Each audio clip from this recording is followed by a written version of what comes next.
Well, good morning and welcome back to the YouTube channel, Old Bloke Crypto, on March the 6th, 2024. And what an interesting 24 hours or less that we've had on markets as we've experienced the first significant correction for a while. And we're going to see the fallout of that, and also how this is so manipulated a market that it's clear to see what the market makers are doing and how you can profit from it. And as I say in the screenshot here, are the bears or the bulls in charge, and the price action levels to target. So let's have a look at King Bitcoin, which, as we know, dominates the market. And you'll see that here is this big red candle from yesterday. And where did we end up? We ended up with a 6.74% downside move. Now, if you've been around crypto anywhere near as long as I have, you'll know that that's nothing. I've seen 40% moves to the downside. Of course, that's with Black Swan. But something like 6.74, nothing and to be expected. Now let's have a look at where the wick ended up. So you'll see yesterday, the low was 59.111. But you'll see here at the bottom of the wick, it's sort of in no man's land between the 12 and the 21 EMAs. Now, you might say to yourself, does that look manipulated? Well, it actually is manipulated, and I'll show you why. There are two things there. One is, the first thing, we're talking about Bitcoin now. We'll get on to Ethereum in a minute, and it's even darker there. You see this 50 EMA? Okay, so we've got a trending market. So respecting the EMAs, the 12, the 21, and the 50. Look at this price action. It's come right down into the 50 EMA. It's wicked through, which is fine. It's what it's doing with this wick. It's liquidating over leveraged long positions that are already in the market, taking them out, reaching the stops essentially. Because a lot of people use this 50 EMA as stops, but they also use it as entry levels. And so people have had buy orders sitting here. And as soon as it hit that, the buy orders kicked in. And this wick is basically an absorption of all these buy orders, taking up the Bitcoin that was available as a result of these liquidations. And then, of course, it's continued on to the upside, holding that 50 EMA. So it's very important. So currently the 50 EMA on the 4 hour is 61,691. And Bitcoin is way above that at 63.7, as you can see. So that's a good sign, but it's also a sign that it shows you how the market works. And I'll get onto the manipulation side of it in a minute, because this flush was very clearly orchestrated by the market makers to basically force the price down to make Bitcoin, Ethereum, other assets available at a lower price, so they could then scoop them up with buy orders. So let's have a look at Ethereum, and this really shows the manipulation of the market and how the market makers want your Bitcoin and your Ethereum. So see this wick here on both sides. Now, yesterday, so that's the daily. Yes, sorry, the daily. So it was only down 2%, which is unusual because normally Ethereum will go down a lot more than Bitcoin on the flush. But of course, there's a lot of support with the Venture upgrade coming up in 12 days time, etc. So have a look at where this wick ends up. Look at this, the 21 EMA. Also, this level here, I'll show that to you in a minute, and why this black line is on the chart. Look at this, it hit this 21 EMA precisely, and then it's bounced back up. That's one point. Second point, and as I always say, if in doubt, zoom out. So we're going to the higher time frame, we're going to the weekly. Now, you might have remembered this chart that I've been referring to over the last few weeks, and these wicks that needed to be taken out and as the move to the upside came. And we took that one out at 31.83. That was the last of the three wicks that I mentioned here, 29.66, 30.40, 31.83. That was the top of that previous wick. And guess where this dump stopped? Okay, it stopped at 31.86. Got $3 difference? Close enough for me. But why? Okay, because a lot of people had their stops set there knowing that this was a support level.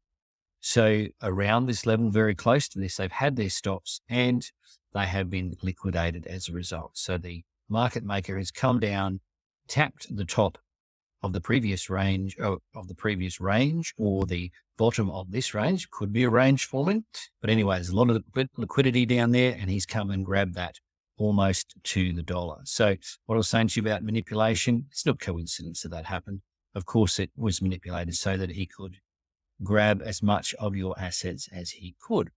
Now, just pause at this moment to remind you that this video is not financial advice. And also to please hit the like and subscribe buttons and the notification bell to be notified of future videos. And hopefully that you weren't over leveraged and undercapitalized so that you weren't stopped out. I was not stopped out, but what I've certainly done is added to my position. And this is a strategy going forward. And I will say, as I mentioned that screen grab at the start of this video, that are the bulls or the bears in control? The bears are not in control, essentially. We are still in a trending market to the upside, as you'll see here on the daily, clearly trending. Now, and these flushes happen during a trending market. So you must maintain dry powder in the background that you're able to deploy when these flushes happen. And when does the flush stop? Well, I showed you those artificial levels that the market maker uses, knowing where retail traders put their stops to come and grab that liquidity. That's one of them. But you don't need to be a knife catcher and to grab the bottom. What you can do is you can sit back and watch. And often these retraces, yes, this one is particularly quick, but it can be hours or sometimes days before the price comes back up to where it was beforehand. And so you have plenty of time to add to your position without over adding, so to speak, and being over eager and thus risking if this flush continues, because wicks like to get filled. Now, and I will say that this wick down here, this is on the daily, for example, you got to watch that, because in time to come, that wick may get filled 50% or 100%, but wicks like to get filled, particularly in ranges. Now, where ranges sooner than trending markets. So we're trending.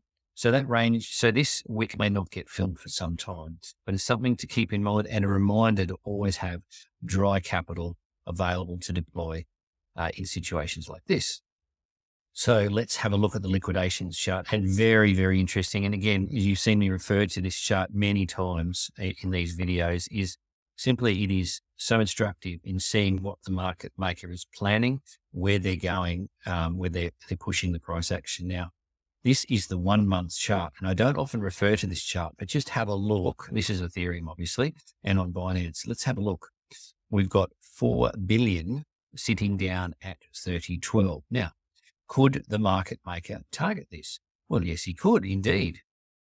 Going back to the daily chart on Ethereum, the low was 31.86, and that's not really that far from 3,000. So could he target it? Indeed, he could.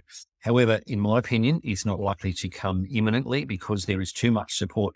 For King Bitcoin, another huge day with the Bitcoin ETFs yesterday, just sucking up available Bitcoin and helping to put a floor in this wick to the downside. And also the Ethereum itself in a trending market. You're in a trending phase. And as I said, Denkern's only 12 days away. So that froth is starting to build up. So they're examples of why I don't expect this wick to be filled 100%, let alone go further down to that 3,000 liquidity mark. But just remember that it is there. So go back to liquidations, unless the people that are holding these positions close them out and take profit, that $4 billion is going to sit there. And it's a nice juicy target for the market makers, undoubtedly. That $2 billion that he took the other day, nearly 2.5 by the time he took it to the upside that I was talking about in previous videos. Well, he's taken that out and that's nice, but there's no reason to say 4 billion is not going to attract his attention down the track. But let's have a look on the low time frame and see what's happened since that flush. And this is also very interesting to give you an idea of what is happening. Look at that. Look at all this juicy liquidity, and then it's come in less than 12 hours, probably 8 hours, and you see that cascading numbers there. So there's several hundred millions already of liquidity built up there to around that 39,000 there. Sorry, 3,900. I'm sorry, on Ethereum. So you see that band there? That band will thicken. You've also already got one here that's sitting at 3601. Only for a snack size 57 million. Now that's going to get taken out shortly. Ethereum is currently 3578. We are 3 hours into the Asian session. That's going to get taken out for sure. I mean, it's a snack, of course, when you're talking about millions, but the market maker is quite happy with snacks, as I've shown you before. Next one is up here at 3763. And then, of course, this big band. So you'll need to watch these bands. They will thicken. And then, of course, then you'll need to go to the 24-hour time period as time ticks over to see what has come in during that time period. But as you'll see here, Obviously, it hasn't had time to build up, but look at this. Look at these cascades come down here and just take out this liquidity to the downside. And you'll see this is massive wick down here. So all of this, and you've got this just empty space down here. Now, price can, and when you've got empty space, you need to pay attention to it, because price can rapidly move through that empty space, because there's nothing to chew up. There's no orders to chew up that it needs to munch through to get through this. It can rapidly go down there. And as I said, you need to keep spare capital on the side to protect your margins, to protect your positions, and also to deploy in times like this. So yes, price could come down. Technically, it could come down. What if there was another black swan event that happened today, for example? I mean, the market maker could do anything in that regard, could induce some FUD from some fool like Jim Cramer or someone that's more reputable to cause FUD in the market. Absolutely could. But as I said, for the number of reasons I said before, less likely. So again, that's 24 hours. So just remember, keep an eye on this 12 and then 24-hour liquidations, because in my opinion, this is where price is going to go. And then, just like happened before this flush, and have been doing dozens of times in the last few weeks, set your levels at these liquidations. And when they get hit, set your stops there, take profit stops and say, thank you very much. Close them out. And for me, I'll be putting another placeholder long in place, which if price comes back down again, which it often does, take liquidity out and come down again a little bit for a breather, then go again, well, I will be adding to my position down there, but always having sufficient capital. I know I'm banging on about it, but it's super important, as you no doubt found out, if you didn't already know, plenty of capital available to deploy if you need to, and if the opportunity presents. So hopefully, as I said, you didn't get liquidated, but this is opportunity, and I've certainly taken that opportunity, and hopefully you have too. Be nice to hear how you've gone, and hopefully I'll get a chance to make another video tomorrow. I was a bit busy yesterday, so I didn't get to do so, but very interesting price action nonetheless. So this is Old Bloke Crypto. Stay safe with your trading, and I will talk to you next time.